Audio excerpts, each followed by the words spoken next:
যাই হোক, এতক্ষণ জার্নি করার পরে আমরা অবশেষে বাচ্চানগর চলে আসলাম। আপনারা সকলে দেখতে পাচ্ছেন এখন আমরা 4 বন্ধু মিলে আছি বাচ্চানগর পিকনিক স্পটে। আমার এক বন্ধু সে টিকিট নেওয়ার জন্য টিকিট কাউন্টারে চলে গেল এবং সে টিকিট নিতেছে। হাতে মনে হয় একটু ব্যথা পাইছে, যেহেতু টিনের একটি ঘর, টিনের ঘরে টিকিট রাখা একটু ব্যথা পাইছে। যাই হোক, আমাদের কাছ থেকে টিকিটগুলো কত টাকা করে নিছে এটা বলে নেই। টিকিট আমাদের কাছ থেকে একটা টিকিটের মূল্য নিচ্ছে 40 টাকা করে। তো আমরা 4 জনে 160 টাকা দিয়ে 4টা টিকিট কিনি এবং এখানে আবার টিকিট জমা দিতে হয়। তো সেক্ষেত্রে আমরা টিকিট জমা দেওয়ার পূর্বে আপনাদেরকে টিকিটটি দেখিয়ে নিচ্ছি যে আমরা 4টা টিকিট নিয়েছিলাম। দেখতে পারছেন অবশ্যই আমরা 4টা টিকিট নিয়েছিলাম। আপনাদেরকে টিকিটটি দেখানোর পরে আমরা টিকিটটি জমা দিয়ে দেই। দেওয়ার পরে আবার চলে গেলাম, ভিতরে প্রবেশ করতেছি। আপনারা সকলে দেখতে থাকেন, আমরা একে একে সকলেই হাঁটতেছি, যদিও আমি পিছনে আছি আপনাদের কে দৃশ্যগুলো দেখানোর জন্য। তো আপনারা সকলে আমাদের সাথে দেখতে থাকেন, আমরা আপনাদেরকে সম্পূর্ণ দৃশ্যগুলো তুলে ধরার চেষ্টা করব, যতটুকু তুলে ধরতে পারি আপনাদের সামনে চেষ্টা করব, আপ্রাণ চেষ্টা করব। যাই হোক, আপনারা আমাদের সাথে আসেন। মুহূর্তে দেখতে পাচ্ছেন আমার এক বন্ধু, উনি ক্যামেরাটা আমার হাত থেকে নিয়ে নিল। তো আমি আপনাদেরকে পুরো দৃশ্যটা দেখানোর জন্য আমি হাঁটতেছি, দেখতেছেন, এবং আমার 2 বন্ধু আপনাদের সামনে আমার সামনে দিয়ে হাঁটতেছে। তো আমরা আস্তে আস্তে করে একে একে চলে আসলাম বাচ্চানগর পিকনিক স্পটে। যদিও আপনারা এর পূর্বে ভিডিওগুলো দেখছেন, আমরা ইন্ডিয়ান সীমান্ত যে বর্ডারগুলো আছে ওই বর্ডারগুলো দিয়ে আমরা যাতায়াত করেছিলাম, বা আপনাদেরকে বর্ডারের যে সীমান্ত দৃশ্যগুলো তুলে ধরার চেষ্টা করেছিলাম। এই মুহূর্তে আমরা আছি বাচ্চানগর পিকনিক স্পটে।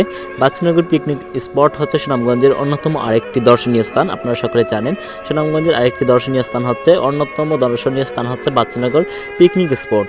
যেমন সীমান্ত অন্য একটি পার্শ্ববর্তী আরেকটি দেশ ভারতের সীমান্তবর্তী জায়গায় অবস্থিত বাংলাদেশের এই বাচ্চানগর পিকনিক স্পটটি। তো সেক্ষেত্রে এখানে আসলে না গেলে আপনারা বুঝতেন না আসলে কেমন জানি আনন্দ, একটা কেমন যে ফিলিংস, এটা আপনাদেরকে বলে বোঝানো সম্ভব না। যদিও আমি আপনাদেরকে সম্পূর্ণ দৃশ্যগুলো তুলে ধরার চেষ্টা করতেছি, তো যতটুকু পারতেছি আমি আপনাদের মধ্যে তুলে ধরার চেষ্টা করতেছি। তো এখন দেখতে পাচ্ছেন আমি সহ আমার বন্ধুবান্ধব সবাই এক জায়গায় দাঁড়িয়ে আছি। তো আমরা একে একে করে এখন সকলে উপরে উঠবো। তো উপরে ওঠার পূর্বে আপনাদেরকে একটু দৃশ্যগুলো দেখিয়ে নিই। তো চলেন, আমরা এখন উপরে উঠতেছি। আমি এবং আমার ভাগিনা আমার সাথে, যে সাদা পাঞ্জাবি ওটা হচ্ছে আমার ভাগিনা, দেন ওটা কালো পাঞ্জাবি যেটা এটা হচ্ছে আমার ভাই প্লাস বন্ধু। তো চলেন আমরা সবাই একে একে সকলে উপরে উঠতেছি, আপনারা দেখতে থাকেন। এখানে যে আপনার যে সিঁড়িগুলো করা সেটা হচ্ছে মাটির মধ্যে সিঁড়িগুলো করছে, এবং দেন উপরে আপনারা হলুদ রঙের কার্পেট করছে আর কি। তো যাই হোক, আপনারা দেখতে থাকেন বিষয়গুলো যে আসলে জায়গাটা কেমন।